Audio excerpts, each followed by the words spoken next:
The following program is intended for listeners who are blind, have low vision, or another print disability, makes reading, holding a book, or turning a page difficult or impossible. The content is copyrighted by the respective publishers. For more information, please visit us on the web at nfradioreading.org. The Niagara Frontier Radio Reading Service now presents a reading of articles and features from USA Today for the 15th day of the month. Your readers today are Tom Travers and Tom Scanlon. And we're now going to the the business section. The first article is titled Looming Premium Increases Sow Angst. And it's an article, it says small businesses mull options to handle costs. And it's an article written for USA Today by Sarah Wire. Krissa Ostenzo expects to pull money from her 401k to pay for the $1,500 a month health insurance she'll get next year when the Affordable Care Act enhances tax credits end. She and her husband operated his optometry practice in rural Wisconsin for 35 years before he died a few months ago. With the tax credits, they paid as much as $500 for insurance. Before the tax credits were created in 2021 to help more people get insurance during the COVID-19 pandemic. The cost was closer to $2,000 a month.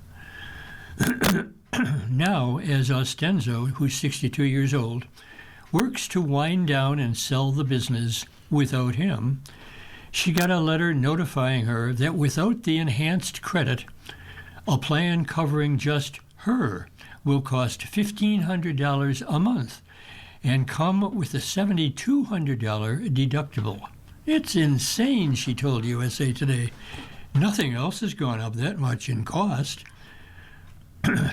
Roughly 22 million Americans receive the enhanced subsidies, which lower the cost of their ACA insurance premiums. The subsidies will expire at the end of the year unless Congress acts to put them back in place. If lawmakers don't follow through, the average recipient would see premiums for their insurance plan more than double in 2026, according to KFF, which is a nonpartisan health policy research group. About half of the recipients are people like Ostenzo, namely who run or work for small businesses or are self-employed, this according to KFF.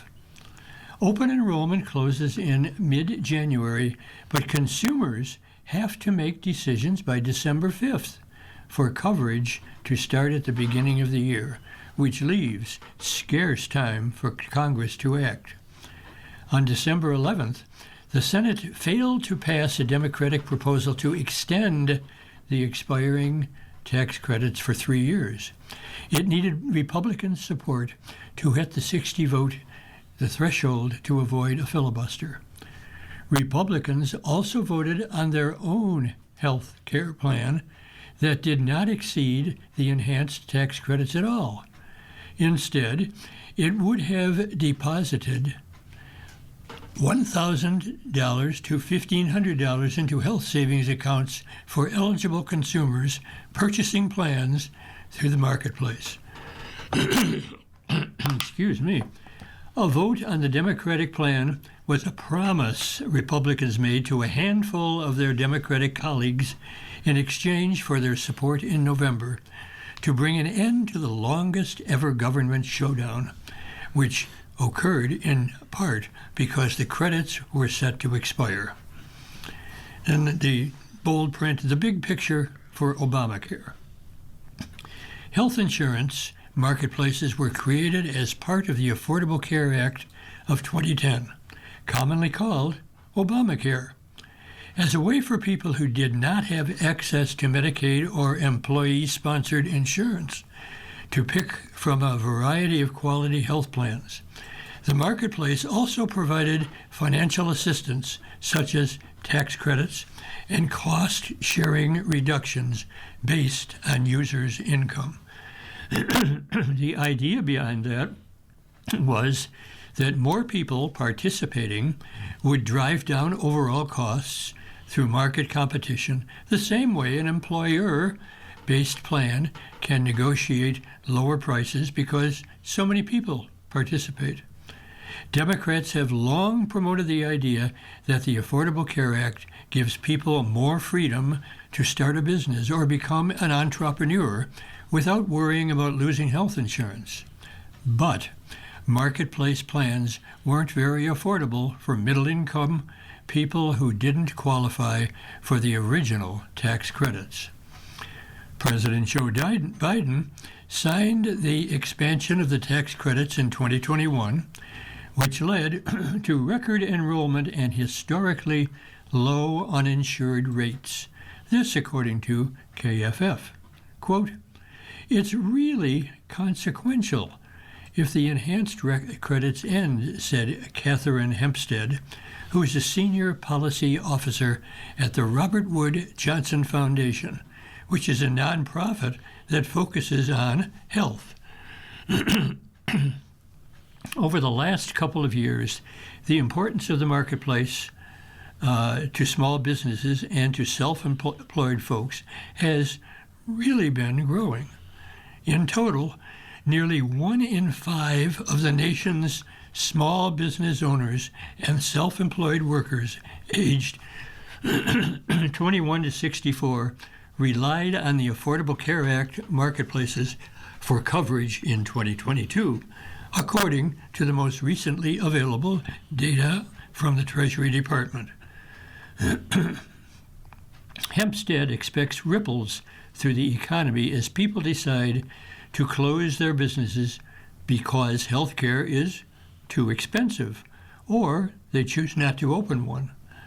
I don't think that people talk enough about the Main Street implications of this and what this means for job creation and other kinds of things that are important and have benefits that people out into the economic well-being of a community, she said. Andrew Volk, who's 42 years old, of Portland, Maine, said access to affordable health insurance through the marketplace meant he was comfortable taking the risk and opening his own cocktail bar 12 years ago. Having that security paid off when his daughter had a complicated birth a year later. "My business would not exist today without the ACA," he said. It's a refrain he has heard from other entrepreneurs, and he's concerned others won't be able to follow their passions without the enhanced tax credits. It's going to be a drag on the economy for years to come, Volk said. And in the GOP, credits were short-term fix. Congress initially created the enhanced tax credits in 2021 to ensure Americans could afford health coverage amid the pandemic, and people flocked to use them.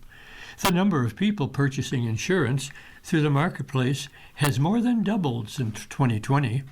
The majority of users are in states that voted for Trump in 2024, like Florida, Georgia, and Texas. This according to KFF. About 92% of the 24.3 million Americans who use the marketplace receive a subsidy of some amount, according to KFF. If Congress does not act and the credits expire at the end of 2025, out-of-pocket premiums would rise by more than 75%. This is on the average. The enhanced tax credits increased subsidies that eligible people received and that they expanded eligibility to include those making more than 4 times the federal poverty level. In 2025, that figure is $62,000 for individuals, or $124,800 for a family of four.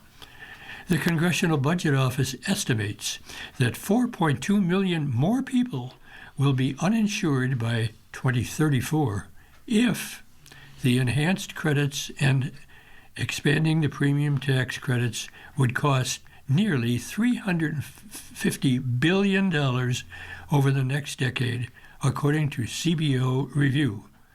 As many as 22 million Americans on ACA plans, that is, could see their monthly health insurance premiums jump 114 points or percent without the enhanced tax credits, according to KFF. Republicans argue that the government should not be subsidizing health insurance for millions of citizens, and that the enhanced tax credits weren't the midterm elections for overseeing an expected spike in health insurance costs for poor and middle-class Americans. Now let's get back to corporate work for a moment in the article. For years, Steve Gomez, who's 44 years old, of Gilbert, Arizona, ran his own project management as a business while his wife worked a job that provided access to employer-sponsored benefits. The deal was, I make the money, she makes the benefits, he said. It was particularly beneficial when their son Anthony needed a heart transplant 6 weeks after he was born. Between the extended hospital stay and the surgery and cost without insurance, it would have been millions of dollars. In the years since, his wife joined him in working for herself, a move that gives them flexibility to deal with kids' schedules and be available for now 10-year-old Anthony's medical needs. But whether it makes sense for her to go back to a more rigid company-based job for benefits is at the back of our minds. The $2,900 Gold plan offered by Blue Cross and Blue Shield in Arizona next year no longer allows them to have an HSA, and moves all of Anthony's doctors, including the only pediatric cardiologist in the Southeast, work out of network, he said. That means the family will have to shoulder greater costs of massive medical expenses, including the annual catheterization to monitor the functionality of Anthony's heart. Ostenzo of Washington has considered finding a job just for the insurance benefits until she qualifies for Medicare at age 65. But the idea isn't sitting well with her. Quote, I'm not that crazy about the idea of signing up to punch a clock 40 hours a week after self-employment my whole life. And this Andrew Volk, who's writing the article, says in conclusion, quote, my business would not exist without the ACA.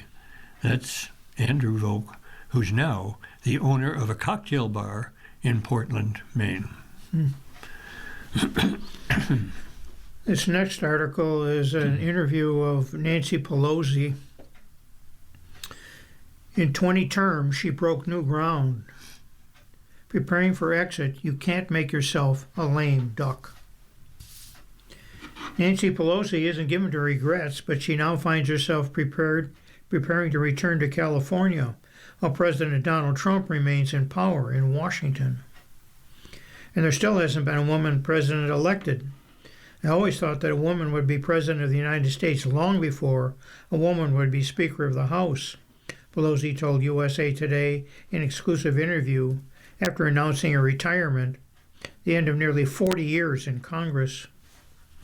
Men who ran things, poor babies she called them, weren't exactly welcoming when she tried to join their ranks. It's not a glass ceiling, it's a marble ceiling, she recalled.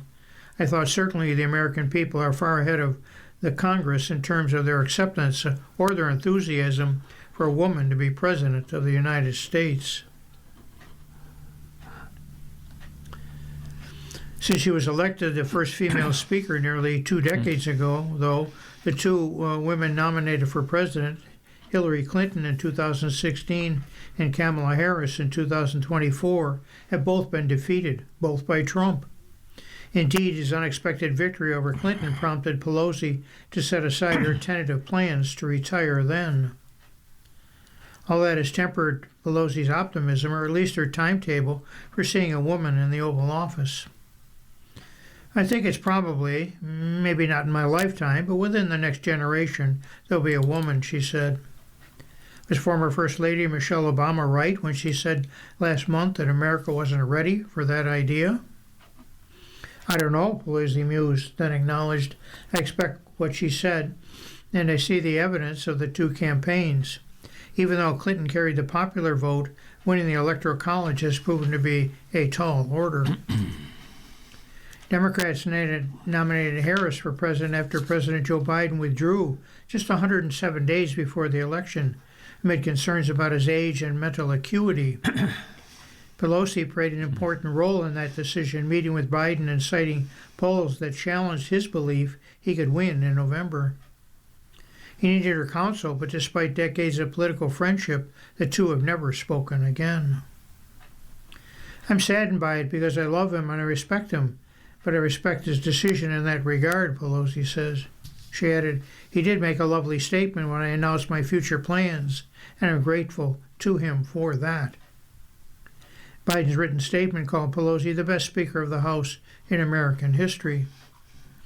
Meanwhile, Trump told reporters she was an evil woman who did the country a great service by retiring.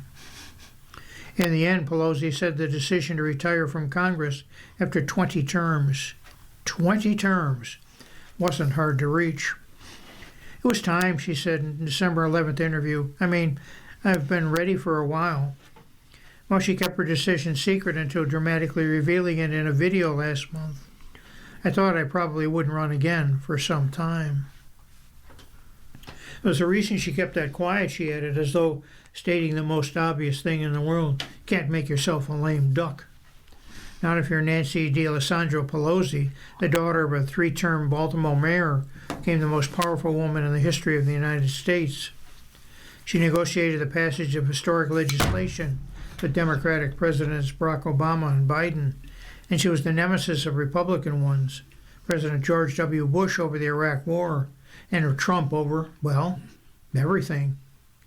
But if Democrats regain control of the House in next year's midterms, a prospect Pelosi describes as certainty, given the president's sagging approval rates, she doesn't think impeaching Trump should be on the agenda.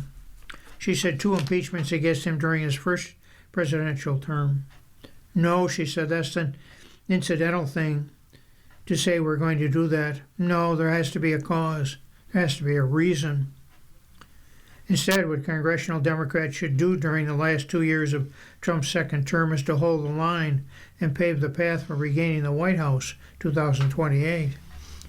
We won't be able to get his signature on things, maybe, said of Trump, but we'll be able to slow down the terror that he's inflicting on the country. She's 85 now. I'm old, she exclaims at one point, sounding slightly surprised. Her gait slowed a bit over the past year or two, but her posture during an hour-long conversation was as ramrod straight as when she arrived in town in 1987. She wore a fire engine red pantsuit and her signature stiletto heels, back after recovering from a fall on a hip replacement surgery a year ago. Being Speaker Emerita, the honorific she devised for her unique status, lacks the power and perks that came with being Speaker or Democratic Minority Leader. She held the party in one post or the other for 2 decades, from 2003 to 2023. Consider, the Speaker's suite steps off the House floor, commands the best view in Washington, a sweeping vista of the National Mall. Now her quarters in the Longworth House office building, as representative of the 11th District of California, offer a view of the wall of the Rayburn House office building next door.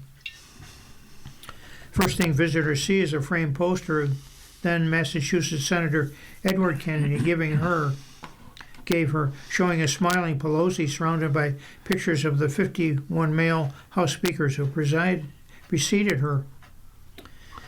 In the hallway outside is a bronze plaque honoring the law enforcement officers who defended the Capitol on January 6, 2021, when rioters stormed the ceremonial counting of the Electoral College votes that would affirm Biden's victory over Trump.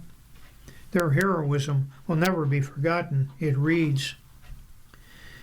Pelosi's contempt for Trump on public display when she stood behind him and shredded his speech text after a 2020 State of the Union hasn't cooled.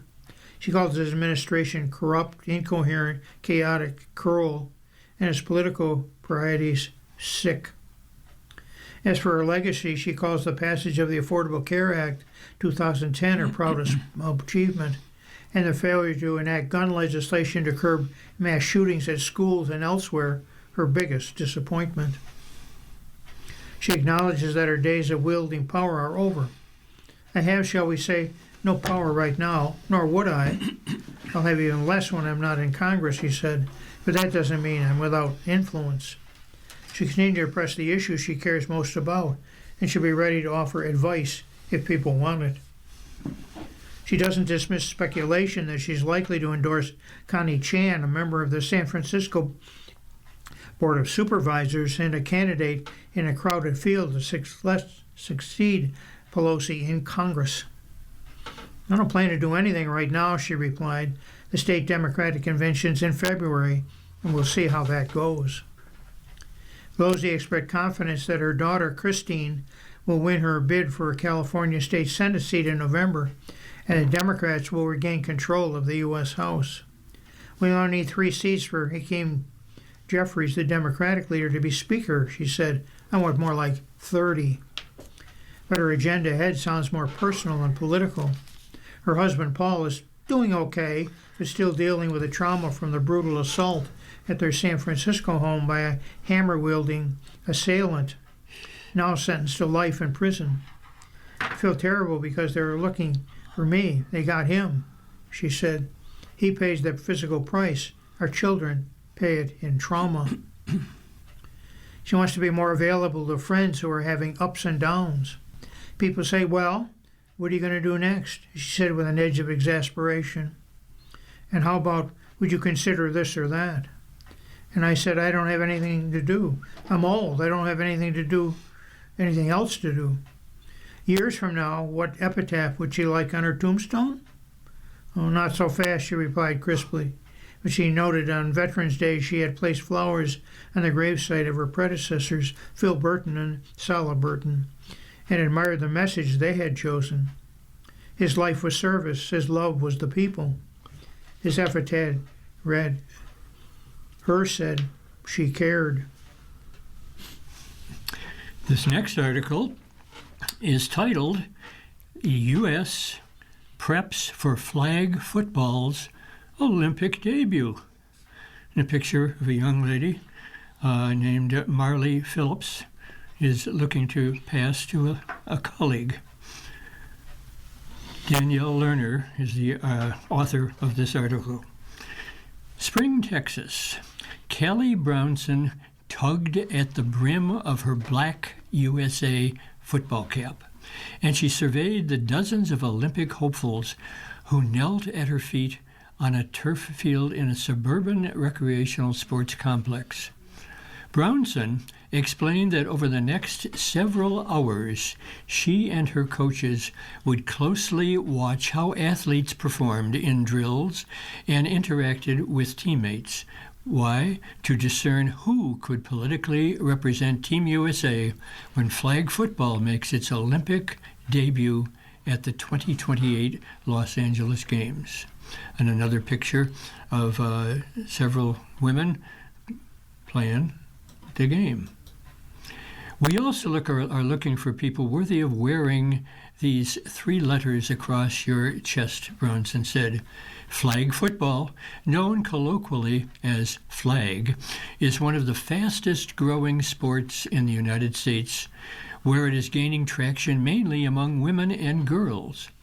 However, flag still lacks an established athlete pathway comparable to longtime Olympic sports that boast vast networks of youth clubs, college tennis, and high-powered professional leagues.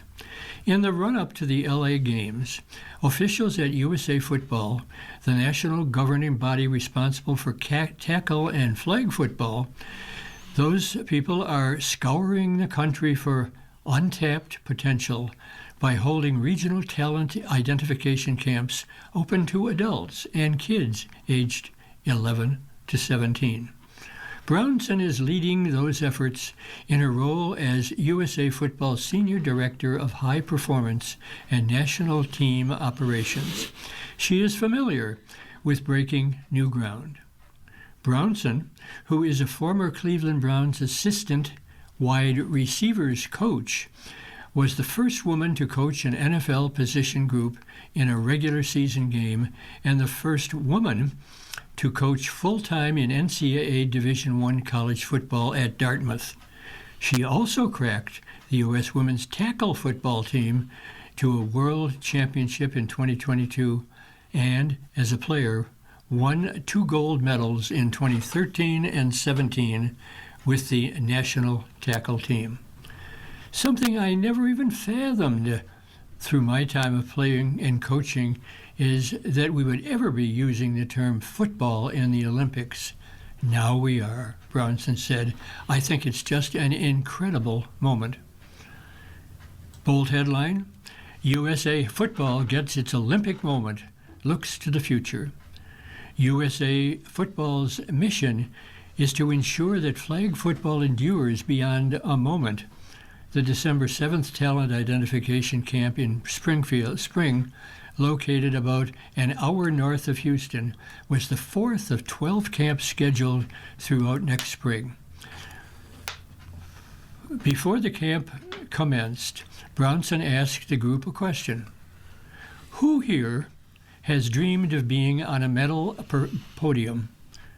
Every athlete raised a hand, although 10-person Olympic flag football rosters won't be set until 2028. The 2026 calendar year is massively significant for U.S. football's preparation. Athletes attending the talent identification camps are fighting for invitations to trials in March, to be followed by a series of national team training camps next spring and next summer. USA Football isn't starting from scratch, The American men's and women's flag national teams are both global juggernauts. The men have won 5 consecutive world championships, and the women have won the past 3 world championships. The U.S. men are number 1 in the 2025 IFAF World Rankings, while the U.S. women are ranked number 2 behind Mexico. But Brownson believes that expanding the player pool to bring in new blood is paramount to the program's success and longevity. It's not just survive 2026. It's put together their programs that are Olympic caliber so that we are starting that process now and not waiting until we select the teams in 2028 to say, okay, now we get into that mindset. At the end of the day, gold is the goal. And if you don't fit that model, it's no hard feelings, especially as a competitor.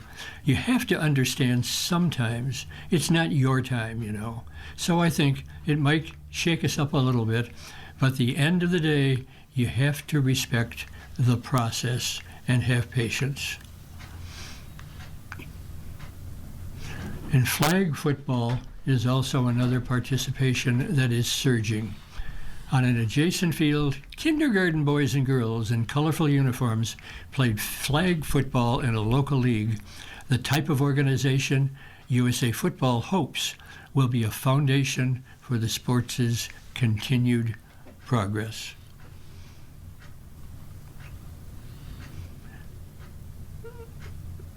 I'm excited for people to actually take sports seriously and see that flag is something that can be competitive and exciting to watch. It's not just a powder puff sport, Clark Robinson said. Just go ahead and hop on board. Don't wait. It's now. You're listening to a reading of today's USA Today on the Niagara Frontier Radio Reading Service. The time is 12:30, which means we turn to the money section of USA Today. And our first article is titled, Powell Says Fed is Working on High Costs. Rate cut should mean lower borrowing costs. Dateline Washington.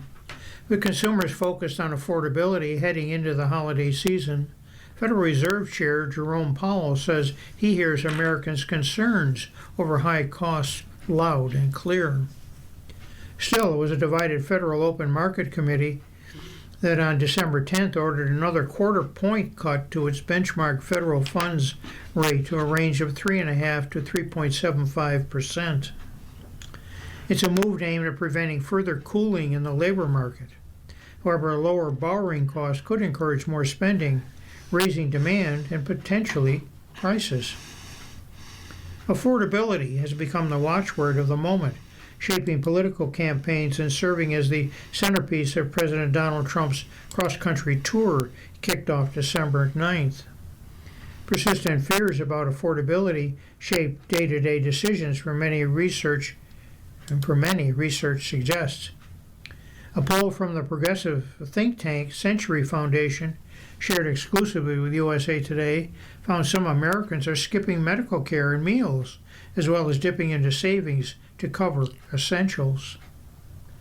Powell, speaking during a news conference after the central bank's two-day meeting, said consumers are facing really high costs and said the Fed is working hard to make Americans' lives more affordable.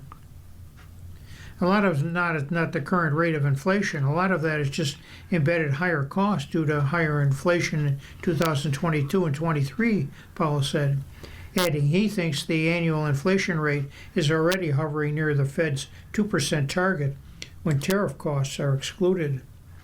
The best thing we can do is restore inflation to its 2% goal, and our policies are intended to do that, but also have a strong economy where real wages are going up. Powell said the December cut marks a transition from restrictive to neutral policy, meaning interest rates are no longer intended to slow nor stimulate the economy. Not everyone was on board with the cut. Powell said there is no risk-free path for policy, a sentiment he shared in October. Different perspectives on various labor market indicators and the impact of tariffs, among other disagreements, are leading to more dissenting votes than we've seen in decades, Corey Stahl, an economist at Indeed, said in a note. Stephen Moran, Trump's latest appointee to the Fed Board of Governors, continues his streak of dissents, preferring a half-point cut. Reacting to the quarter-point trim on December 10th, Trump said the cut could have been doubled.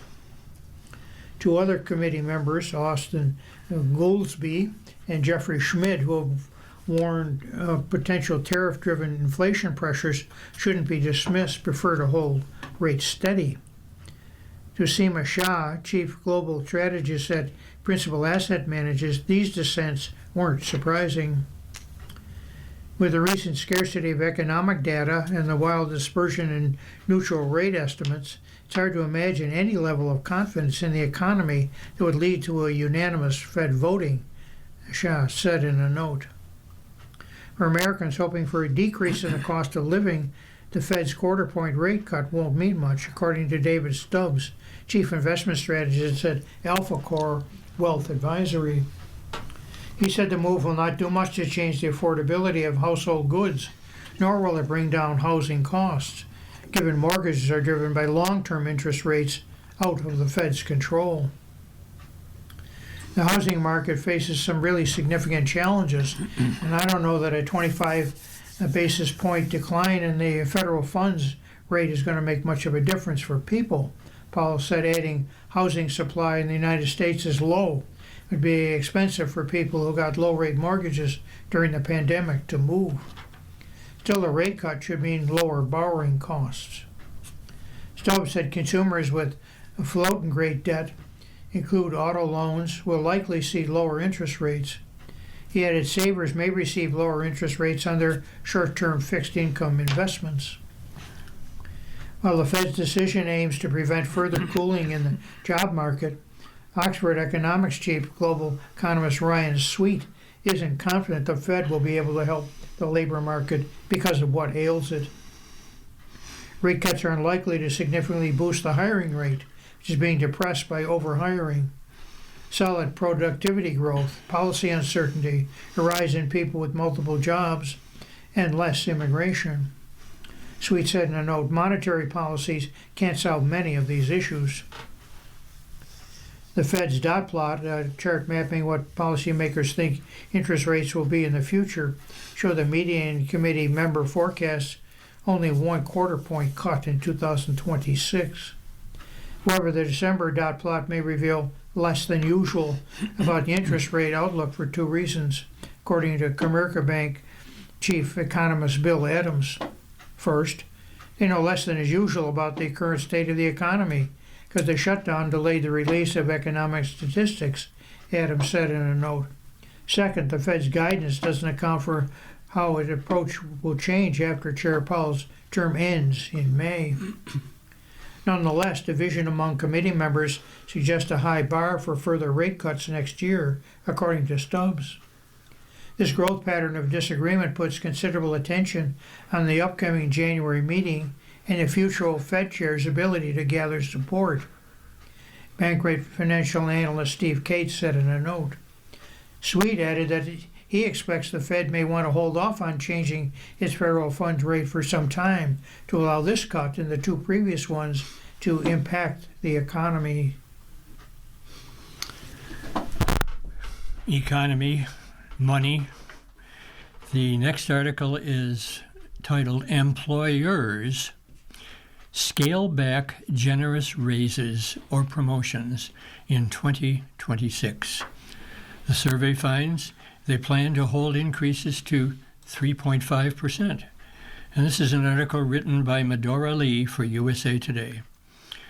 Americans expecting a big promotion or wage increase next year may have just had their hopes dashed.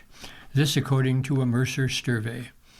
On average, employers plan to hold base salary increases for merit at 3.2% and total increases at 3.5%, which encompasses all salary increases, including for merit, promotions, cost of living, and other adjustments in 2026.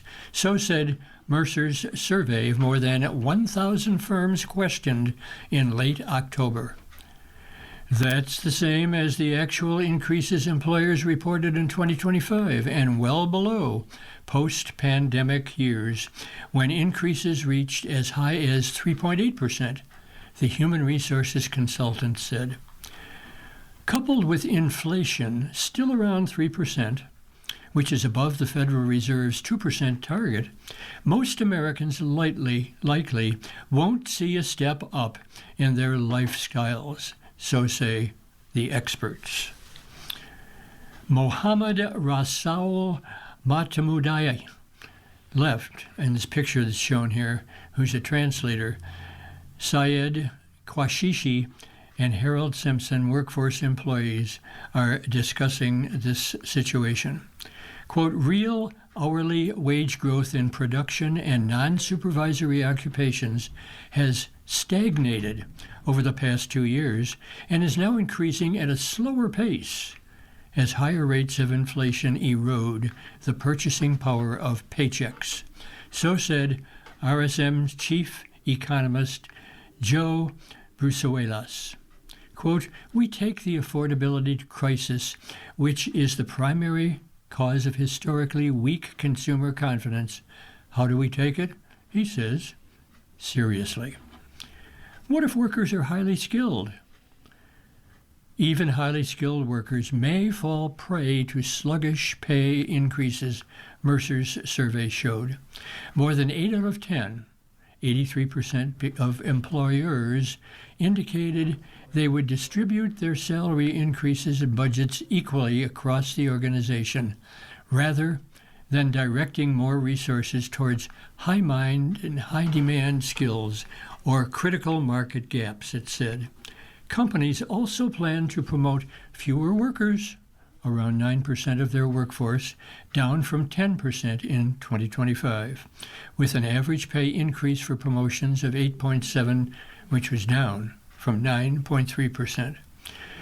Quote, it used to be pretty standard compensation practice that a typical pay increase for one-level promotion was around 10%, Mercer says.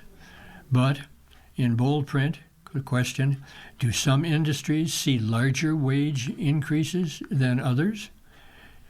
Kind of response, high-tech companies plan the largest merit increases, that's the high-tech ones, with the average merit budget projected at 3.4%, which is insurance/reinsurance.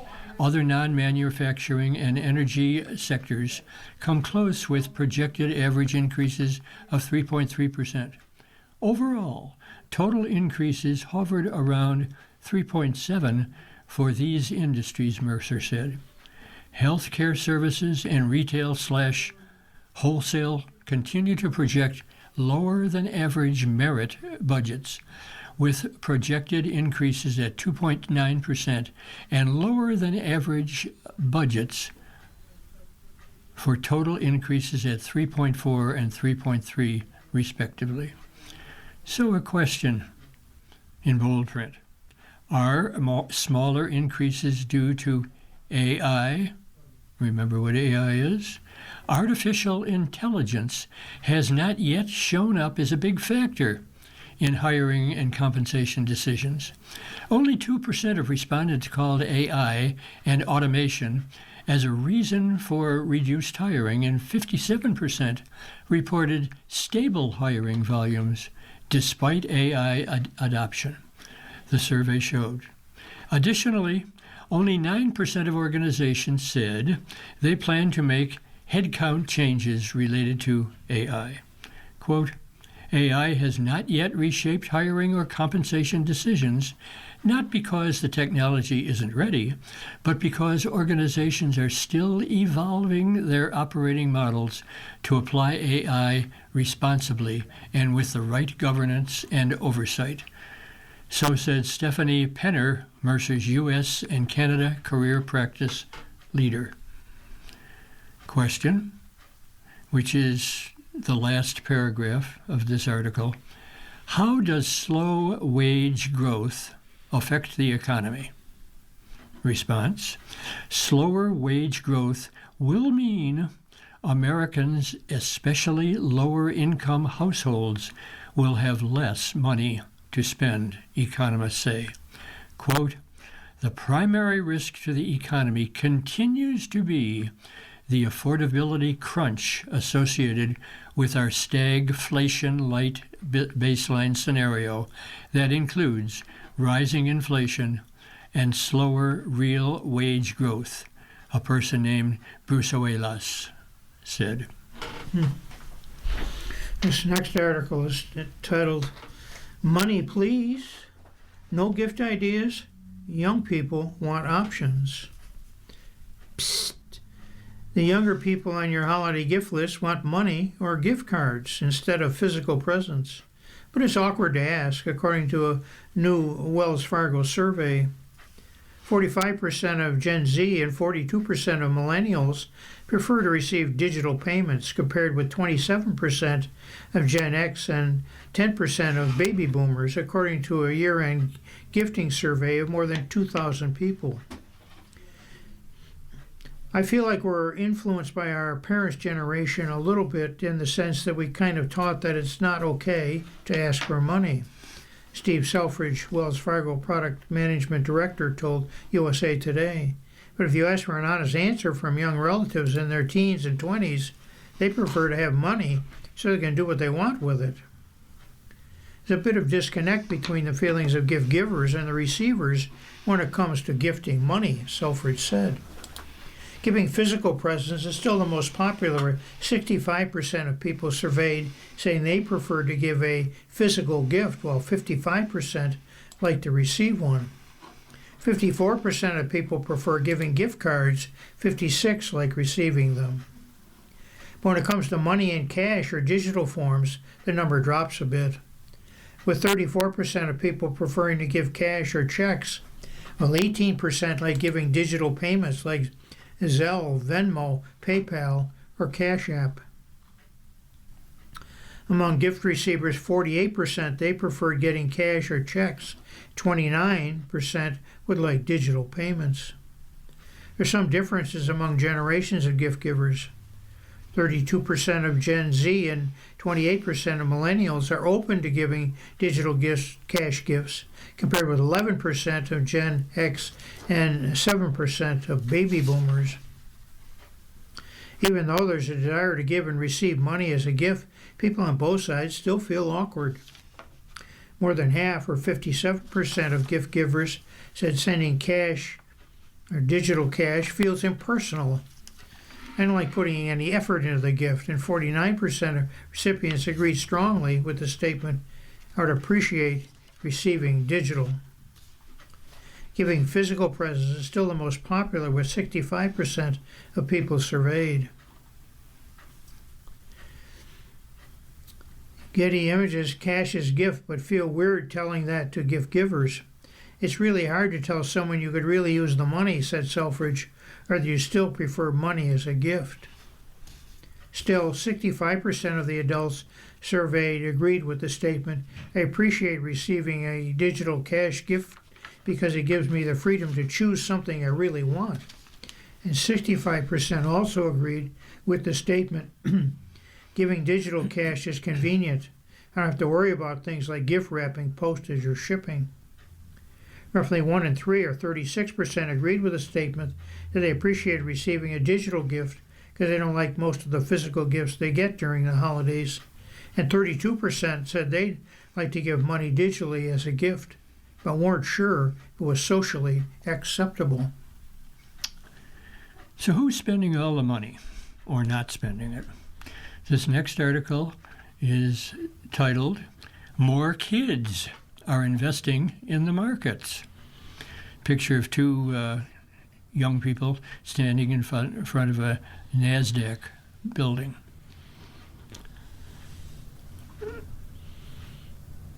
Greenlight Kids invested more than $70 million in 2025. This is an article written by Medora Lee. It's been a rough ride for many parents this year, with job losses mounting and inflation that just won't go away. But amid all that, kids have been the bright spot according to Greenlight's Family Money app. In 2025, Greenlight kids and teens up to age 17 invested more than $70 million, up 65% from last year, the economy said. They also doubled their recurring automated investments and increased their average buy trade to $49.56 from $39.70 in 2024. Whether earning from paychecks or allowance, kids are saving more and investing at younger ages, Greenlight said. The average age among Greenlight's youth investigation and investigators is 12, the average. When I was 15, I started learning how to invest and became a better and better investor over time, said Tim Sheehan, who's a Greenlight co-founder and chief executive. Quote, learning to be a smart investor, like Warren Buffett and Peter Lynch, is how to build true wealth. We want to enable everyone to become a smart investor, and build wealth. Well, the question, what are the youth investing in? As expected, kids pour money into what they know and love best, technology. Top individual stock holdings include artificial intelligence, chip leader NVIDIA, iPhone maker Apple, e-commerce mammoth Amazon, and electric vehicle maker Tesla. Greenlight data show kids also heavily invested in Vanguard S&P 500 ETF, which is about 40% weight for tech stocks. What are they saving for? The top 10 reasons kids gave in 2025: 1, car; 2, college; 3, computers; 4, savings; 5, a bike; holidays; 7, apparel; 7, phone; 8, emergencies; 10, and console gaming. Are they spending any money? Teens continue to spend money, but their spending has become more intentional, in line with broader trends among adults, Greenlight said. What's that mean? That means shifting retro scores and thoughtful bargain hunting took over the kids. Kids doubled their spending on online buy and sell platform Depop to $7.2 million from 2024, and upped their spending at discount retailers Five Below by 196% to $7.8 million, Greenlight said. There is one perk they'll continue to pay for, though: concerts. Kids spent more than $3.6 million last year to see their favorite singers perform live. Question: can kids stay on track? Response, and this is the concluding paragraph: Greenlight kids are predicted to continue building on these trends next year, especially since half of them said in the survey that they want money to buy a home or business by the age of 25, and 67% say they think they'll be as financially well off or better off than their parents are today. And in conclusion, statement: as we look ahead to 2026, we anticipate more robust conversations around money, including how to manage, grow, and protect it, said Jennifer Seitz, who is the Director of Education at Greenlight Kids. Kids love seeing their money grow, and parents love this because it channels this ambition into long-term, healthy financial habits. This last article for the hour is titled "Salmonella Forces Recall of Some Edible Cookie Dough." Packages of edible chocolate chip cookie dough sold across the country have been recalled because of possible salmonella contamination. Doughy chocolate chip cookie dough has been pulled by maker Hudson River Foods, according to an enforcement report by the Food and Drug Administration. The recall covers 12-ounce packages of a best by or expiration date of July 4th, 2026. The act was issued November 20th and declared a Class 1 recall on December 5th, which indicates a reasonable possibility of causing serious illness or death. A news release was not issued with the recall. USA Today reached out to Hudson River Foods for comment on the recall on December 10th and did not receive an immediate response. The recall cookie dough is sold in 15 states, which includes New York. Salmonella is a bacteria that causes serious and sometimes fatal infections in younger children, frail or elderly people, and people with weakened immune systems, according to the FDA. Signs of salmonella poisoning include bloody diarrhea or diarrhea that lasts more than 3 days without improving, diarrhea and fever of over 102 degrees, excessive vomiting, especially if it prevents you from keeping liquids down, signs of dehydration, including dry mouth and throat, infrequent urination, and feeling dizzy when standing up. Stomach cramp symptoms most commonly occur between 6 hours and 6 days after exposure. Though most people recover in 4 to 7 days, those with weakened immune systems, including young children, children younger than age 5 and adults over 65, may experience more severe symptoms that require medical treatment or hospitalization. Seems like we're seeing more of these salmonella outbreaks than we used to in the past. I don't know what that's about, whether it's proper production or better surveying of the products. Yeah, it's amazing. Kids are some kids have more money to spend.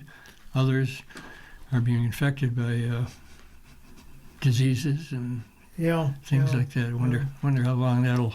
It's interesting to see what young people are spending their money on too. Some of the things, not exactly a surprise, I guess, but entertainment like pop stars and so on like that, tickets for concerts and things. And there are other articles. It's a tariff fight at Costco enters the political arena.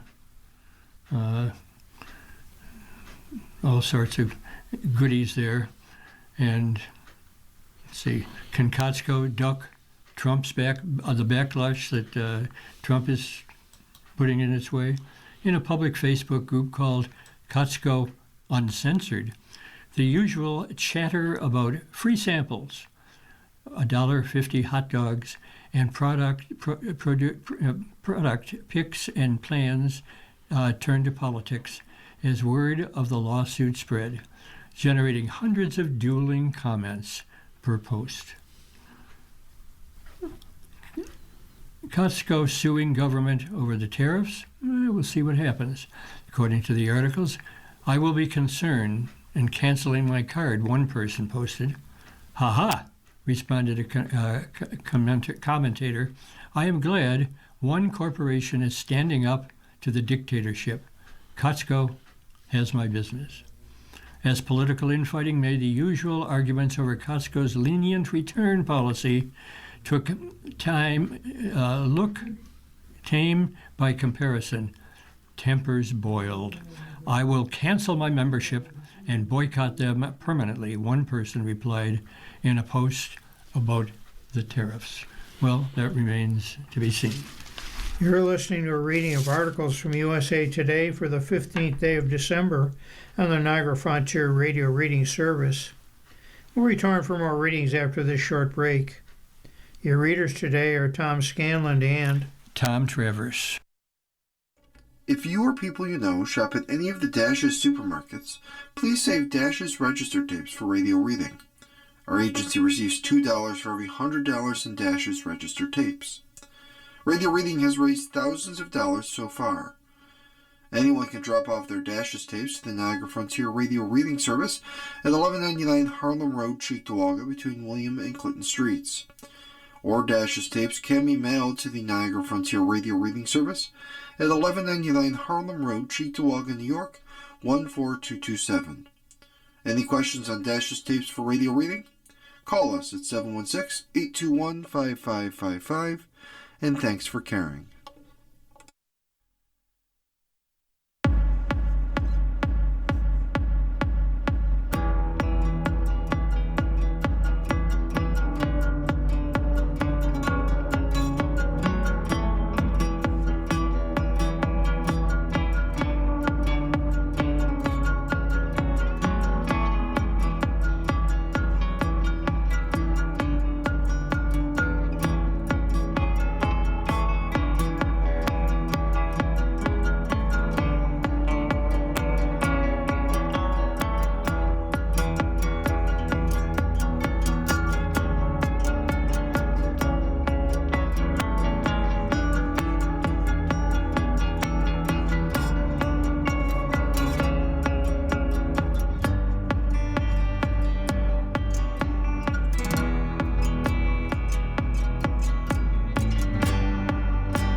We'll continue now with our reading of articles from USA Today. Your readers remain Tom Scanlon and Tom Travers. as always, we turn to the sports section of USA Today for the start of the second hour. And our first article is on Michigan University's football program.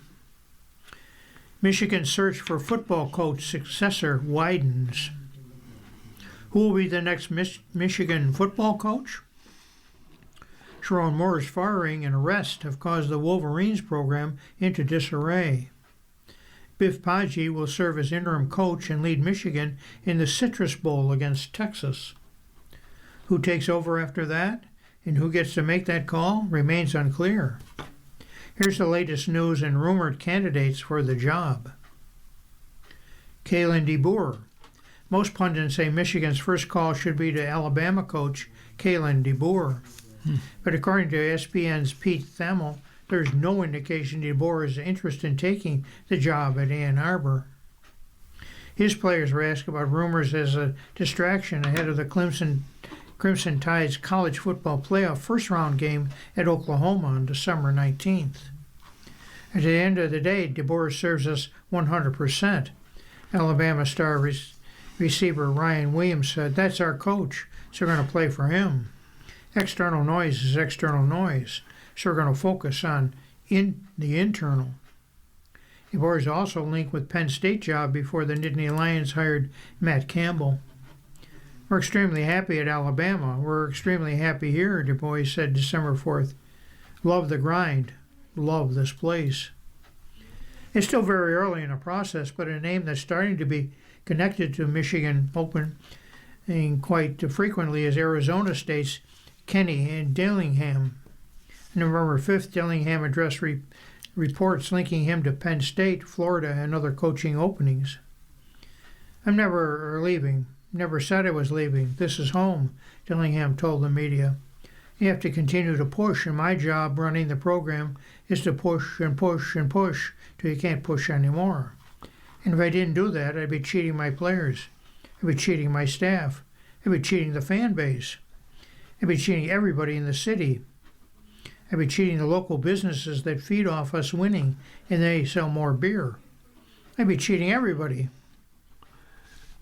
College football analyst Josh Pate said on Kay Adams' show, Up and Adams, that Dillingham is the name to keep an eye on, a sentiment that the author and Michigan insider John U. Bacon echoed December 12th, calling Dillingham the favorite. Dillingham, age 35, is in his third season as ASU's coach and has a 22-16 record, but most notably took the Sun Devils to the college football playoff last year and had Texas on the brink of an upset. Next candidate, Jedd Fisch.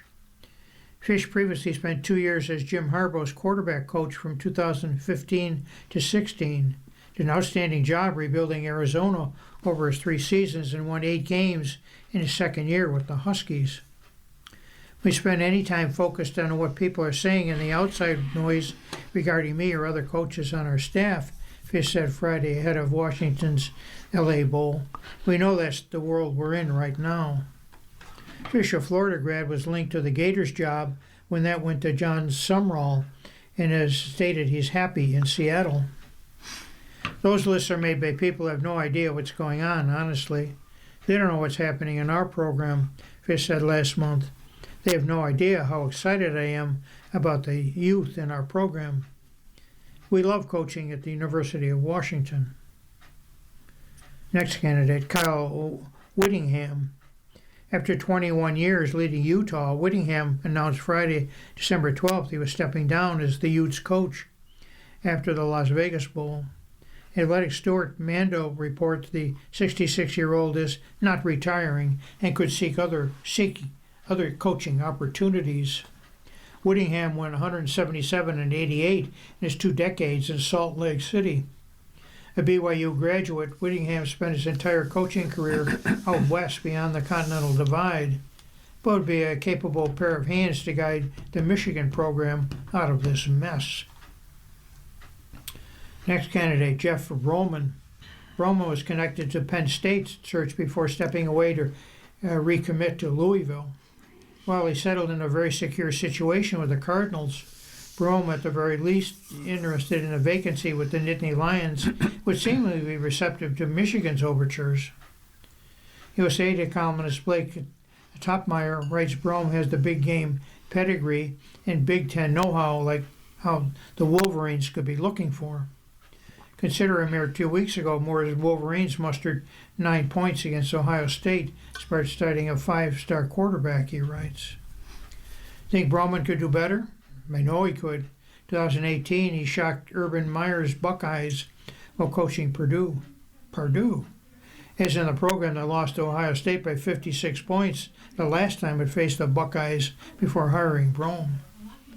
I keep coming back to Brome. He has Big Ten experience, and he won at Purdue in a way no one has since Joe Tiller's retirement. I don't know whether Michigan persuaded Brome to leave his hometown, his alma mater, but I do know that it couldn't do any better than him. Then there's Tommy Rees. Michigan's reported interest in talking to Rees, according to Cleveland.com, who started quarterback at Notre Dame. He moved up the coaching ranks fast, got his big break as offensive coordinator with Notre Dame in 2020, where he served in the role for 3 years before moving to Alabama to be the offensive coordinator for the Crimson Tide in Nick Saban's last year. Spent the past 2 years with the Browns, first as passing game specialist, then as offensive coordinator this year. Rees also reportedly talked to Penn State before the Nittany Lions landed on Iowa State coach Matt Campbell. And the last one is Jess Minter. Tapping into Harbaugh's coaching tree to hire Moore didn't work out well for Michigan. That may lead to some queasiness over hiring Mintner, who was the defensive coordinator for the Wolverines in 2022 and 23, and then followed Harbaugh to the Los Angeles Chargers. But Michigan has historically placed intense value on connections to the program. That makes Mintner a strong candidate, though he's also under consideration for NFL openings. Okay, do you recognize any names in this next article? The article is titled, Greatness Knows Greatness. Sack King Bruce Smith is closely eyeing Myles Garrett's pursuit of a record. And there's a picture here of not Bruce Smith, but Myles Garrett, apparently. When Myles Garrett continued his pursuit of the NFL single-season sack record on Sunday, December 14th, at Soldier Field in Chicago, it would be nothing less than must-see TV for one notable observer, Bruce Smith.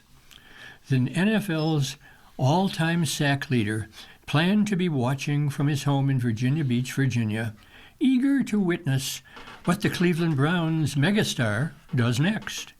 Garrett, leading the NFL with a career-high 20 sacks, needed 3 sacks to break the NFL record of 22.5 sacks shared by Michael Strahan and T.J. Watt.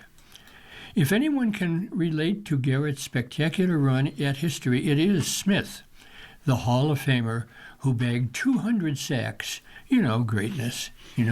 Greatness knows greatness. It's so impressive, Smith told USA Today Sports. I'll make sure I'm in front of the TV to watch him play wherever and whenever I can to see how teams are blocking him and schemes that teams are putting in when game plans to try to slow him down. Smith was quick to identify the game within the game as he expressed appreciation for the art of hunting quarterbacks. It's one thing that Garrett, whose 30th birthday is December 29th, is the first player in NFL history to post at least 12 sacks in 6 consecutive seasons, and tried to notch the longest streak of his career against the Bears with a sack in his 8th straight game.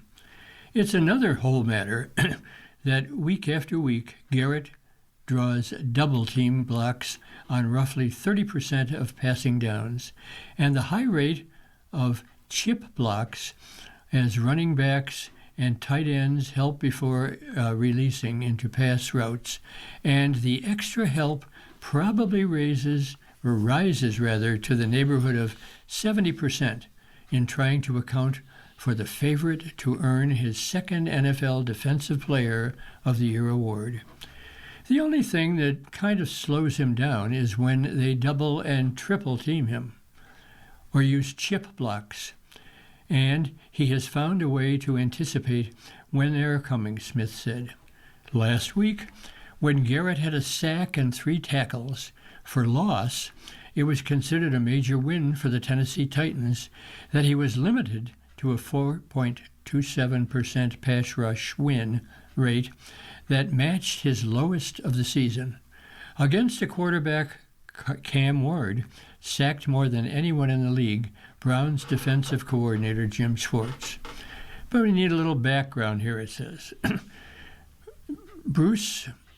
Defensive end Bruce Smith rushes Dolphins quarterback Dan Marino on October 9th in 1994. Browns defensive end Myles Garrett is chasing Smith's all-time block sack record.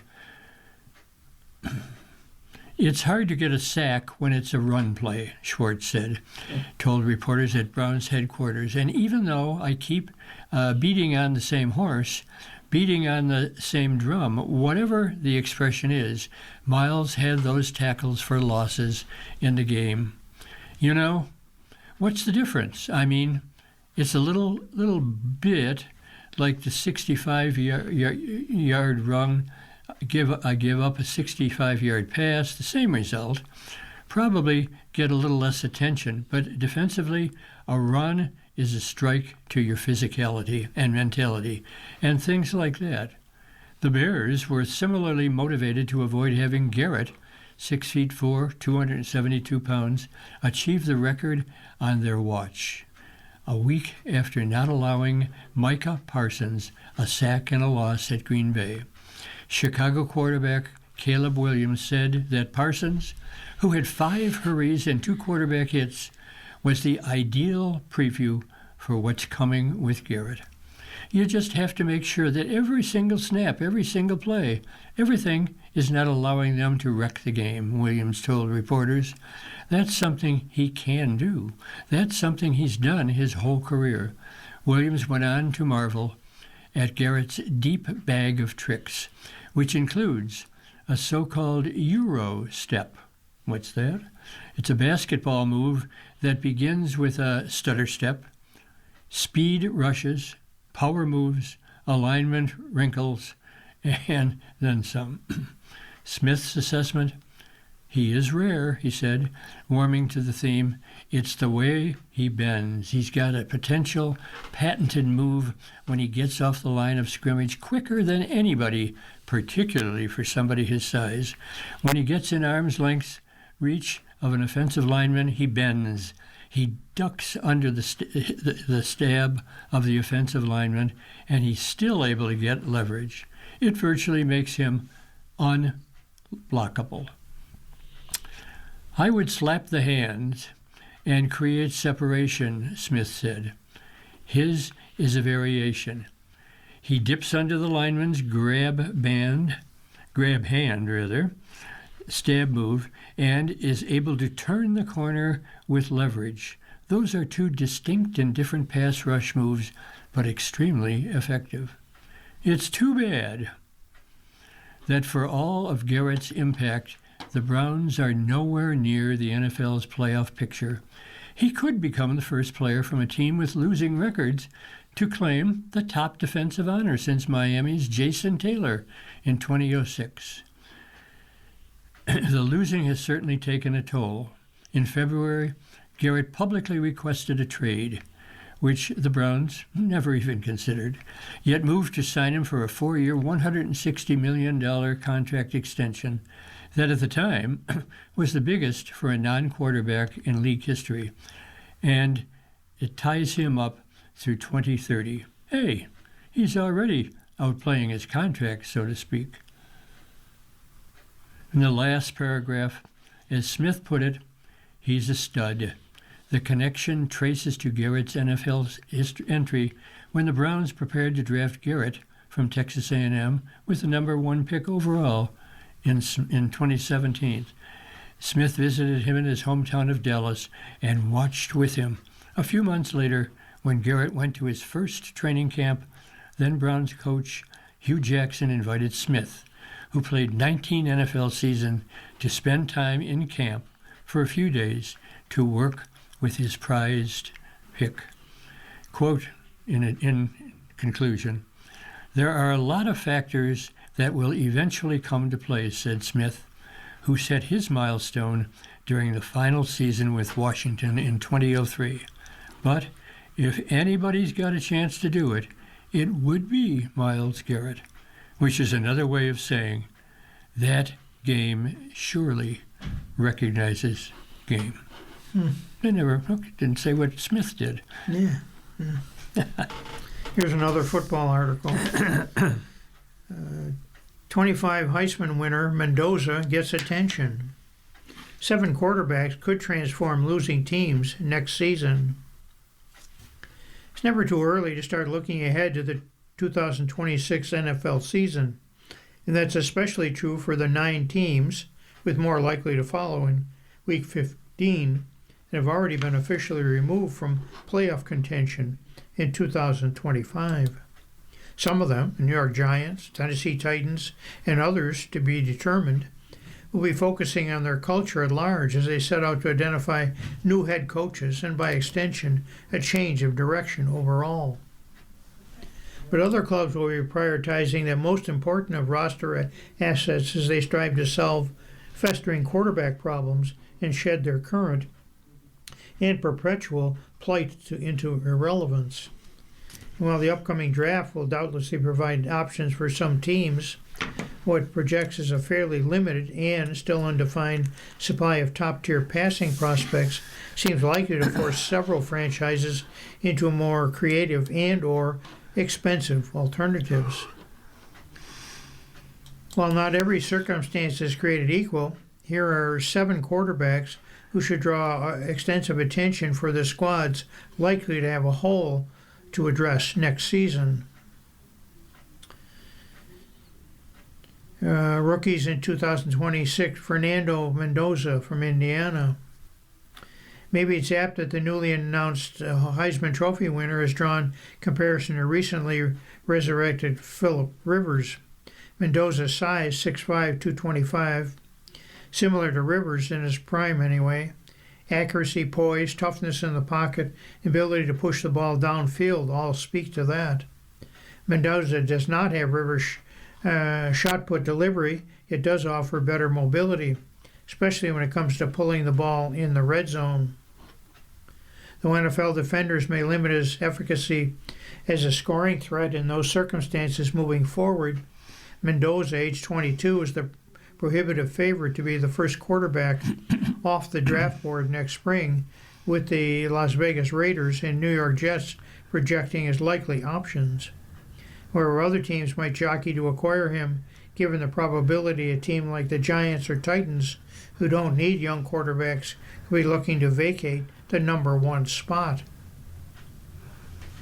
Then there's Dante Moore from Oregon. It's easy to spot some of Jaden Daniels in his game from the way Moore glides in the pocket, the jersey number 5, to the ability to deliver downfield strikes with seeming ease, to the slender build, 6'3", 206 pounds. But Daniels' label is also an unfair one.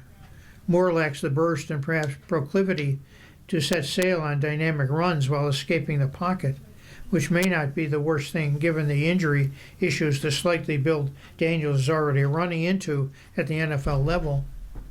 But Moore's ability as a passer could set him apart from his fellow draft class quarterbacks, though it's simply a matter of whom these guys will be given is not certain, whether or not he'll enter the 2026 draft, hence the asterisk. Moore doesn't turn 21 till May. What about reclamation projects in 2026? How about Mac Jones, San Francisco 49ers? The former New England Patriots washout has taken advantage of his first year in Kyle Shanahan's halfway house for first-round busts after moving into Sam Darnold's room.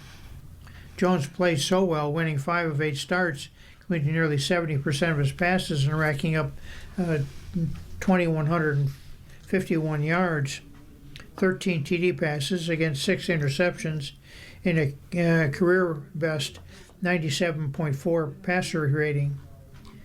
While quarterback one, Brock Purdy, was dealing with a turf toe injury that sparked some debate that he should be the Niners' full-time starter.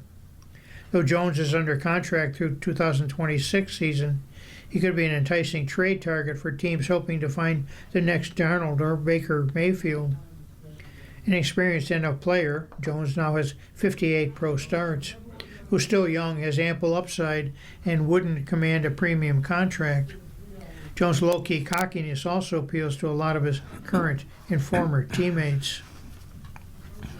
Then there's Daniel Jones from the Indianapolis Colts. He seems to be something of a fallback option when Indy signed him earlier this year, but Jones won the starting job in August and then proceeded to lead the Colts to the top of the AFC South in what projected to be the best NFL season for a guy drafted 6th overall by the Giants in 2019.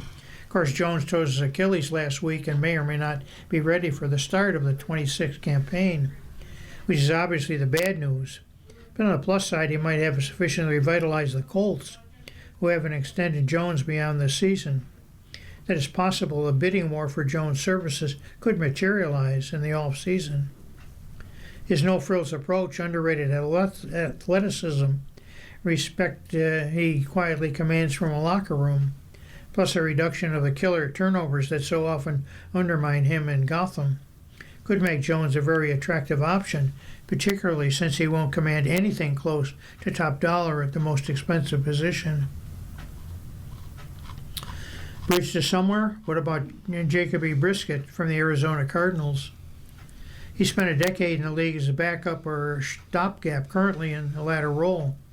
It has markedly upgraded Arizona's offense while taking the reins from injured Kyler Murray. Briskett's 95.3 quarterback rating and 6.62 completion rate are career best, and his 42.59 passing yard per game are illustrative of recently tapped potential for a player who never before averaged even 200 over a season. Depending on how things play out with Murray, staying at this desert may be the best. It may be obvious for giving in the 1 year or 2 year pact. A course of action for Brissett, who started 5 times for the New England Patriots in 24 before Drake May took over. But if Murray returns to the Cardinals, Brissett, who's nearly egoless relative to the position he plays and tends to be embraced in every locker room he graces, figures to have more appeal than fairly similar peers like Russell Wilson, Marcus Mariota, Carson Wentz, Michael Trubisky. If Arizona would be even willing to move a valuable player, averaging just $6.3 million per season. This next article finally gets us away from football. There will never be another John Cena. Article by Jordan Mendoza. Picture of John Cena in a wrestling ring. John Cena enters the ring during the WWE Raw after WrestleMania at T-Mobile Arena on April 21st. Did you really see John Cena?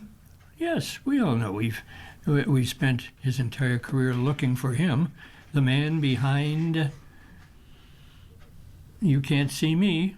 I got taken too literally to the point of invisibility, but maybe now there is a deeper meaning to it. What exactly were you looking for? A hero? A villain? A reason to smile? A reason to boo? For 23 years, WWE fans searched endlessly, wondering if they ever find the answer. But as he entered the final match of his storied career, it's all clear. Finally, we do see Cena. What do we see? We see that John Cena has cemented himself as the greatest wrestler in history, and there will never be another one like him. Turn out, it's just a basic thugonomics. There have been several people who shaped wrestling and have been considered the wrestling GOAT. That means the greatest of all time. Hulk Hogan, Ric Flair, Stone Cold, Stephen Austin, The Rock, just to name some of them, who were commonly placed on a wrestling Mount Rushmore. Cena entered the world wrestling after all of the aforementioned stars helped make it a well-oiled machine. If he never decided to get in the ring, the business would probably be doing just fine. Yet, Cena took it to new heights. He had a rocket strapped to his back and was told to shoot for the moon. He defied it and rode all the way to the sun. He was no Icarus burning when he flew too close. Instead, he brought the intensity up, and that big ball of fire shined brighter than it ever did. Anyone who watches the business knows Cena isn't the greatest technical wrestler. Far from it. If you think that disqualifies him from being wrestling's top star, you're like a broken needle. You're missing the point. Cena didn't need to be the best technical wrestler because he knew what wrestling really is. At its core, it's sports entertainment. It's supposed to make you feel something, and that was something Cena was able to do all the time. The time is now, played through arenas and stadiums. Let's go, Cena. That's one thing. Cena sucks is another. Whether you loved him or hated him, you knew Cena was excelling at his craft. Being placed at the top of the company for so long made him vulnerable to failure. Rather than crumbling, he embraced all these reactions and knew how to turn it into gold and carry a long career that made sense. For not being the greatest literal wrestler, Cena had his fair share of five-star matches. He never stopped trying to improve, but he always was a moment remembering exactly where they were and when they saw Cena shine. Like all wrestling greats, Cena transcended the ring. He became a household name and 21st century cultural icon. Look at anyone and repeatedly wave your hand in front of your face. And you know what it means? Because of Cena, he crossed over to Hollywood and is having a successful career on the screen, which is easier said than done. And let's see. But most of all, what separates Cena from every wrestler is who he is. John Cena isn't someone on screen Cena. He's a real-life hero. His charity work is second to none. It's refreshing to see a megastar not force themselves into always being the main attraction and making everyone suffer as a result. Even better, he hasn't turned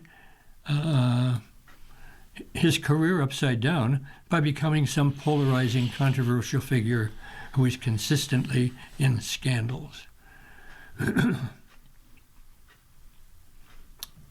Saturday night in main event was going to be as emotional of a night as it goes. It was going to mark the end of a legendary run.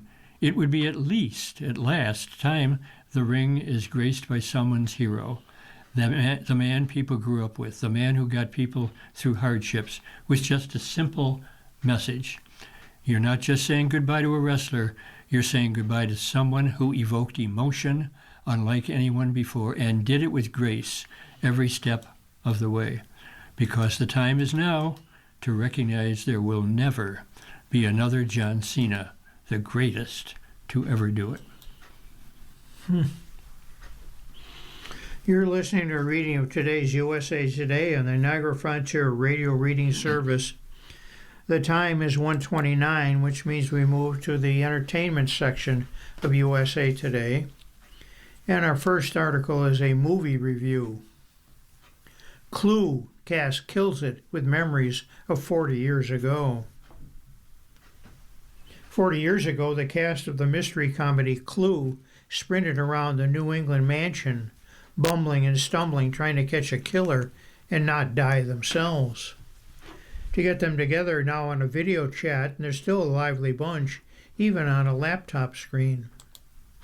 USA Today convened an exclusive Zoomcast reunion with original stars Tim Curry, Leslie Ann Warren, Michael McCain, Colleen Camp, to reminisce about the movie based on the popular board game, with 6 suspects, just as many weapons: candlestick, rope, dagger, lead pipe, wrench, and revolver, of course. Originally released December 13, 1985, it wasn't a hit at first. McKean had a theory about what we'll get to in a bit, but ultimately became a cult classic thanks to home TV and cable TV. These days, Clue is available on digital platforms as well as 4K, Blu-ray, and DVD.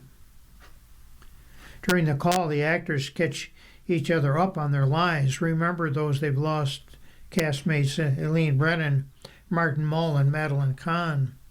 Swap emails and ailments and make plans to see each other. They also talk about their memories of Clue, and it's apparent the love they had for each other that still runs deep. Have there ever been a greater cast? I mean, come on, Camp said. Here's some highlights from our anniversary Clue conversation. Set during a stormy night in 1954, 6 strangers: sultry D.C. Madam Miss Scarlet, played by Warren; shady military man Colonel Mustard, played by Mull; closeted government employee Mr. Green, played by McKean; eccentric senator's wife Mrs. Peacock, played by Brennan; handsy psychiatrist Professor Plum, played by Christopher Lloyd; and icy widow Mrs. White, played by Kahn. And an invitation to remote house for a dinner party. There they meet chatty butler Wadsworth, played by Curry, and buxom maid Yvette, played by Camp. Found out they're being blackmailed by the same unknown figure, and when bodies start turning up, have to figure out who's the murderer among them. Curry, age 79, remembers how director Jonathan Lynn rehearsed their parts, like a play that was so new to me. I love that. They also watched His Girl Friday together, because Lynn wanted them to mimic the rhyme and tempo of the Howard Hawks classic. But Curry's castmates were in awe of the Rocky Horror Picture Show icon and his massive amount of lines as Wadsworth in the movie's chaotic final act. Ran through hallways and rooms explaining who did it and in what room and with what weapon. After all that, Curry said, they sent me to the doctor because I had blood pressure through the roof. Honestly, I don't remember you ever making a major mistake, Warren, age 79, said to Curry, who learned his lines during car rides to and from the set. It was flawless, no kidding. It was an incredible feat and an incredible performance. Curry quips, I can't remember my own name now. Secret to his success? I was held up by all of you, a bedrock of incredibly talented people. McLean, age 78, had plenty of comedy bona fides before Clue, from Laverne and Shirley to This Is Spinal Tap.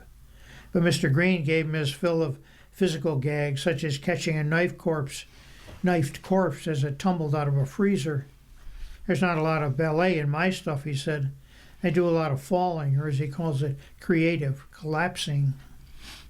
The actor would crack each other up regularly, though. Like any good farce, we were trying to play this as seriously as possible, Lane recalls. We had to keep saying, something terrible has happened. Was that you or Martin? Warren asked, because he would say that to me before every take, or he'd say, there's something wrong with my liver. The characters were distrustful of each other, and one of Warren's favorite memories is the scene with her and Mull tussling to get out of a tight bar space at the same time. If you look really closely, you can see I'm trying so hard not to laugh because I couldn't, she says. Warren was supposed to be Mrs. White until the original Miss Scarlet, Carrie Fisher, had to drop out to enter rehab. It worked out for the best. Madeline was so expletive brilliant, and I'm much more suited for Miss Scarlet, said Warren, who gave a creative fleshing out her role. She actually couldn't stand men, Warren added. It just created a life for her that allowed me to physically improvise and bring into the character's behavior her whole background. Unlike Warren Camp, age 72, had played Clue before, growing up, that and Monopoly were his favorite games. He used her imagination to hatch Yvette, who, like Wadsworth, was created for the film. I just went in a French maid's outfit and did the whole thing with a French accent. Yvette's uniform and scarlet silk green dress are two of the most famous costumes in the movie. Felt like I was going to fall off, and I never did, said Warren. McLean was a fan of her dress. You cannot take your eyes off it. McCurry tells Camp, I used to stare at you. Yvette's look informed her character, and Camp remembers one moment in the movie where I was sitting down and I just spontaneously took my skirt and just pulled it all the way up. Clue wasn't a box office bonanza 40 years ago, and its critics weren't amused. McCain first saw it as an early screening and overheard L.A. reviewer Gary Franklin say, I wish he had one of those weapons now. McCain feels 3 different endings show in various movie theaters hurt it initially. The critics said, wait a minute, you're trying to sell us 3 tickets? If they'd released the movie with all 3 endings, like they did home video, it might have been a different story. People would have found it charming. In Curry's recent memoir, Vagabond, revealed that a 4th ending was scrapped. I killed everyone, Curry said. This is news to Warren, but McCain recalls details. Turned out all of us were guilty of something. As a group, the characters were supposed to break out of the mansion through the greenhouse. It was going to end with the dogs chasing us all down the hill, he said. Hey, some things are better left undone. The ending everyone adores, however, is the one where Khan improvises her very memed flames on the side of my face meltdown. Giggles ensued filming it. We're all just trying to keep it together, McLean said. I think Maul's the only one on camera with her. He's doing it like a man, but he's not quite making it. I was on the floor. I couldn't get up, Curry recalls. I was crying. Over the years, Lynn's script has been turned into a stage play that tours the country, and Ryan Reynolds has been developing a big screen remake. Now there are plans to turn it into a Peacock streaming series. I hope they don't do it, Warren says. Cap doesn't think Clue can be duplicated. The dialogue is so intelligent and there's so much double entendre, she says. What's interesting is the audience today from any age get it. It's a multi-generational film. Yet what also endures 4 decades later is the bonds that the actors formed. Everybody was so important to us, Curry said. We were very important to each other. So here's another article about someone who I honestly never heard about. Do you know Percy Jackson? Percy Jackson's star Scoble, maybe you know Scoble if you've been listening to this particular program. Scoble keeps growling and growing. An article by Brian Alexander. Season 2 of Percy Jackson and the Olympians finds its half-awake teenage hero, played by Walter Scoble, staring into the morning mirror. By Zeus, the high school demigod has grown since his star-making Season 1 was released on Disney 2 years ago. Scoble, 16 years old, has shot up enough that the scene's primary purpose is to get fans used to the physical change on their screens. It's 100% because it's like he's older. Here it is, says executive producer Craig Silverstein. Get used to it. Even for Scoble, now who's 5'10", and turning 17 on January 5th, the grown Percy takes some getting used to. Why? What's he do? When I imagine myself, I still think of the Season 1 person, Scoble tells USA Today.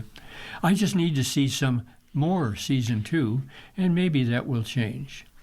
The phenomenon of child actor growing up is nothing new in long-running series, as the now adult stars of Netflix's Stranger Things can attest.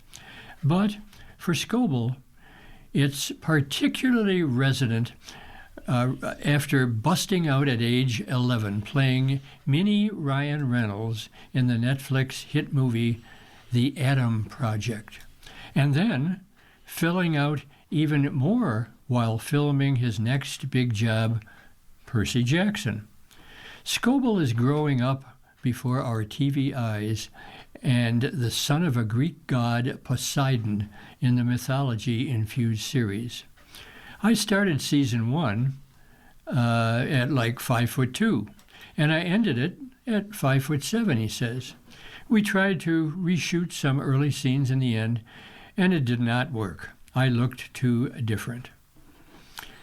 The legion of die-hard Percy Jackson fans chronicles these changes online and mobs the young star when he's in public or hitting Disneyland. Scoble is a hot star, a bold name voice actor addition to The Angry Birds Movie 3. Character details are still top secret about that. Who randomly stops at McDonald's and encounters a customer carrying his Funko Pop doll. Quote, he took off his backpack, and there was just a Funko Pop of me, says Scoble, who signed it. I didn't know if it was awesome or if I should be scared. Bold print, the race is on to shoot more Percy as Scoble and the cast grow up.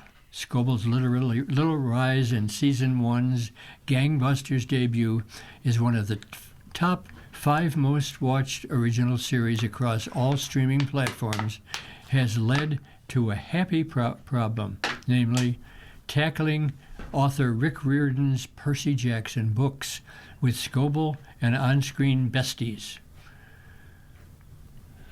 There are 5 books in the first set, including The Sea of Monsters, the young adult novel adapted for Season 2.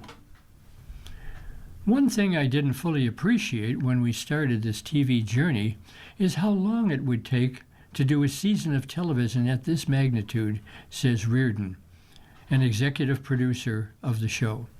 The actors are growing up faster than we can film, and there's not much we can obviously do about that, except move forward at the most reasonable pace we can, and that's okay. Disney has hastened production with Season 3 already underway. The age progression in Riordan's first 5 books helps the uphill battle. For example, in The Sea of Monsters, Percy ages from 12 to 13 and Walker was 14 going on 15 when filming. So we're pretty in the zone, says executive producer Dan Schatz.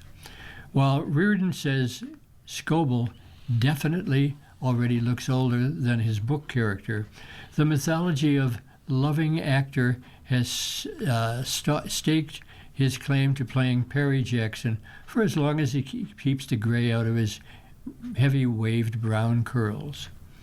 And we still have that. It works. In filming Season 3, the actors are even older, but the continuity is nice, and you get the sense of growing up with these characters. And the last couple paragraphs, Scoble and all Percy Jackson parties agree that bringing the first 5 books to TV is achievable. After the 5th, there are other Percy Jackson books exploits. That seems far-fetched for the current cast, especially considering Perry Jackson remains a high school senior throughout the unfinished trilogy. Quote, last sentence, we'll cross that bridge when we come to that, says Riordan. Scoble chuckles about his long-term prospects as a demigod. And the final quote, I could be playing Percy Jackson until I'm like 30 years old, the star says. We'll see about that. Did you ever hear of him? No. No. Okay. Here's another movie review. Have faith, Knives Out, as sharp as ever in Wake Up. The release of a Knives Out mystery will usually elicit a hallelujah or praise be from film lovers. What's wholly delightful about Wake Up Dead Man is the themes of faith, grace, and forgiveness that deepen the usual clever whodunit. Director Ryan Johnson's terrific Third Case, 3 out of 4 stars, rated PG-13, in select theaters now and streaming this week, brings back Daniel Craig's eccentric Southern detective Benoit Blanc, but Josh O'Connor as an optimistic priest labeled a killer, makes Dead Man divine. And of course there's all-star list of suspects that's full of talent too, including Jerry Washington, Andrew Scott, Jeremy Renner, and fabulous Glenn Close. Young, dumb, and full of Christ is how Father Judd O'Connor describes himself, former boxer who punches out a fellow holy man and is sent to Our Lady of Perpetual Fortitude, a church with a rapidly diminishing congregation in a small New York town. Judd quickly sees why. The church's charismatic but imperious Monsignor Jefferson Wicks, played by Josh Brolin, is definitely Old Testament, a smite everyone sort of guy.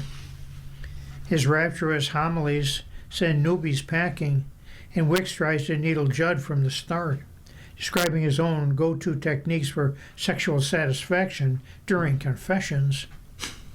Judd and Wicks clash so much that when the Monsignor falls dead with a devil-headed knife in his back during a Good Friday service, fingers immediately point to the youngster. All the evidence makes it seem like a perfect crime, and that's when Blanc blows into town. Admittedly a proud heretic, the infamous sleuth doesn't vibe with Judd on religious matters, but they do work well together in slowly piecing together what exactly happened.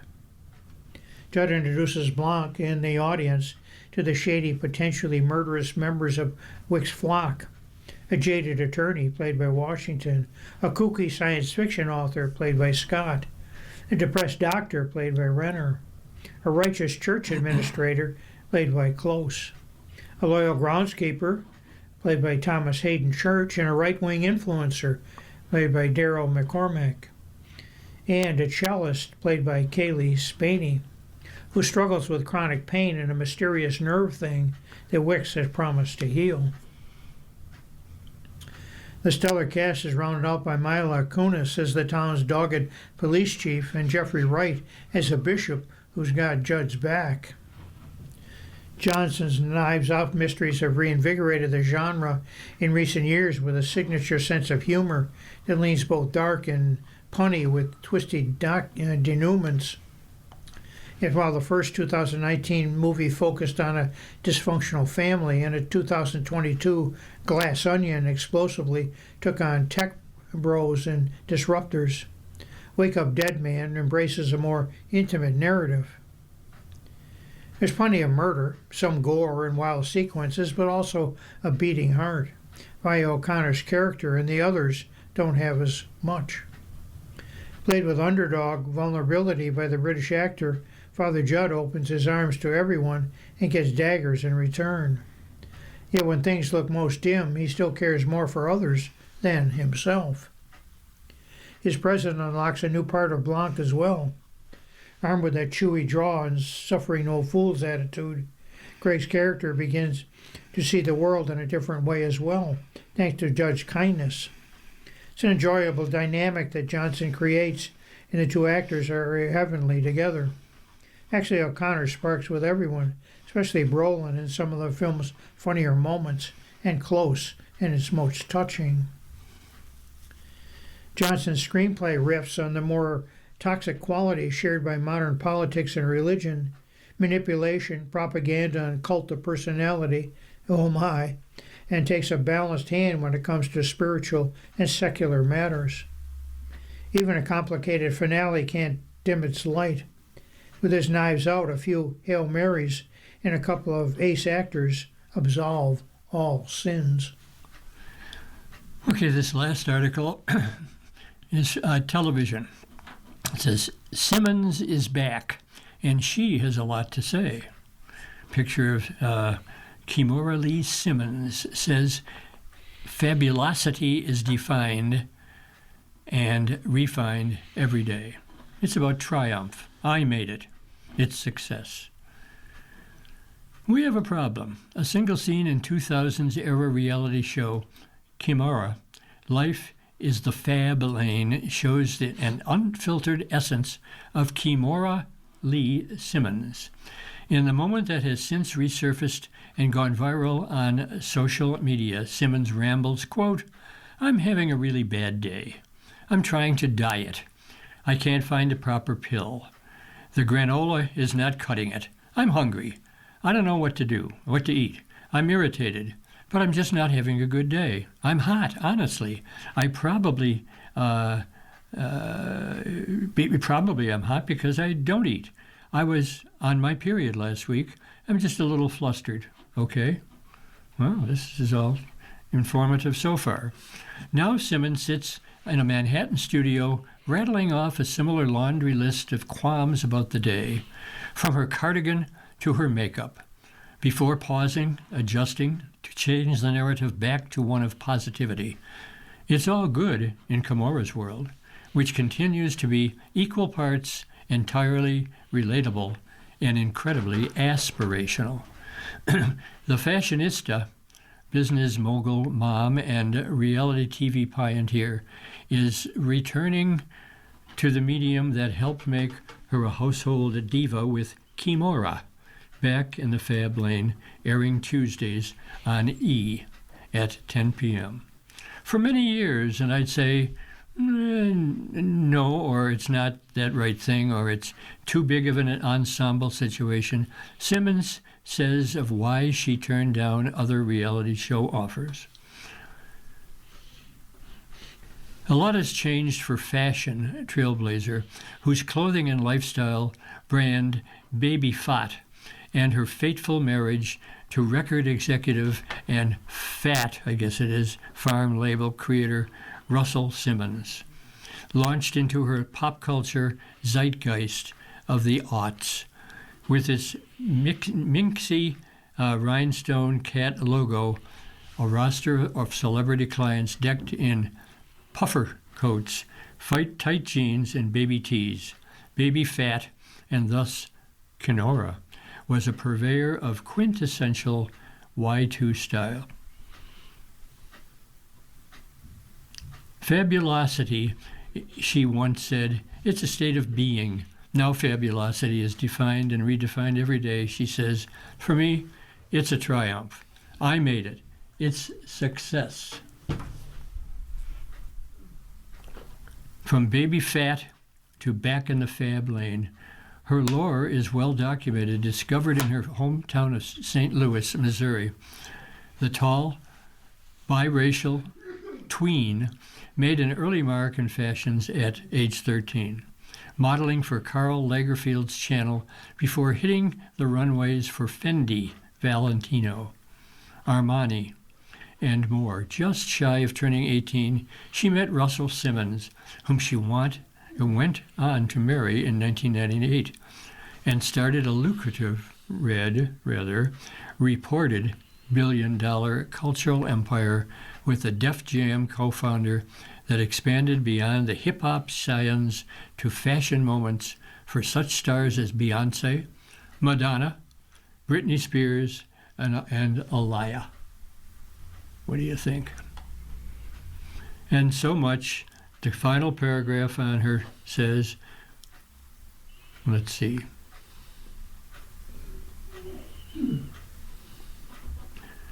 Everybody says it takes a village, and my kids definitely have a village. As for her fabulosity, it still is a way of life, a way of being an inner strength, inner beauty person, Simmons says, knowing that you can do it when a lot of people say you shouldn't or couldn't. I'm here to tell you that you'll be okay when lots of people said you wouldn't. It's that spirit, that fighting spirit, that makes me who I am.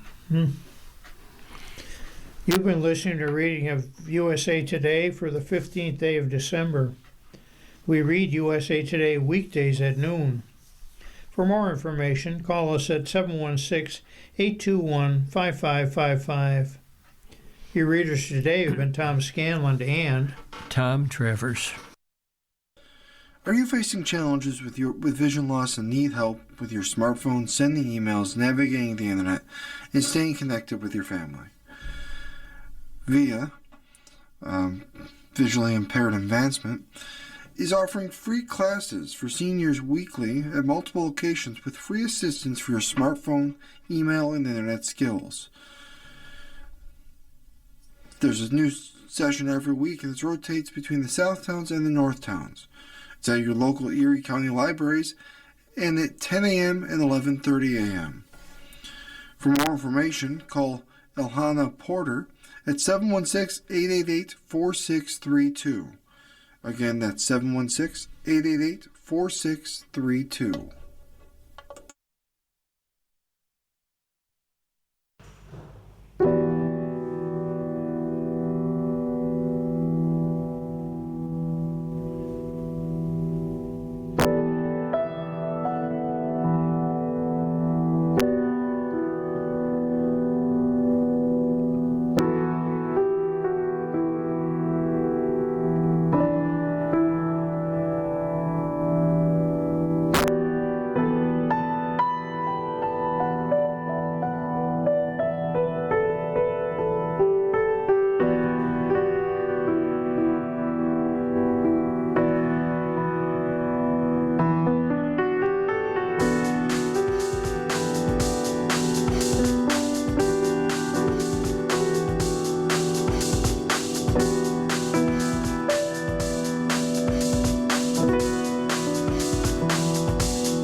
Coming up next on the Niagara Frontier Radio Reading Service, we have episode number 11. This is the conclusion of Boat Baby by Vicki NiQuinn.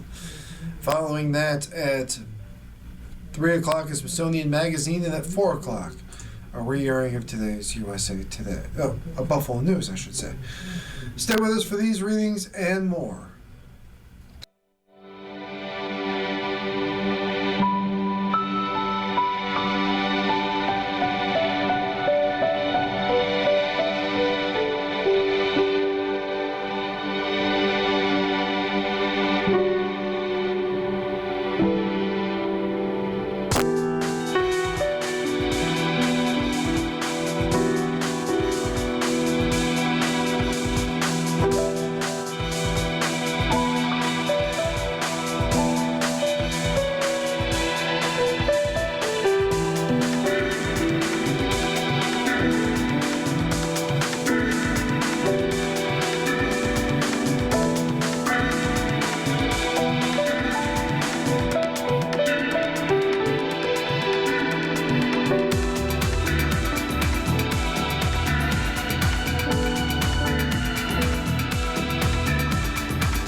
following program is intended for listeners who are blind, have low vision,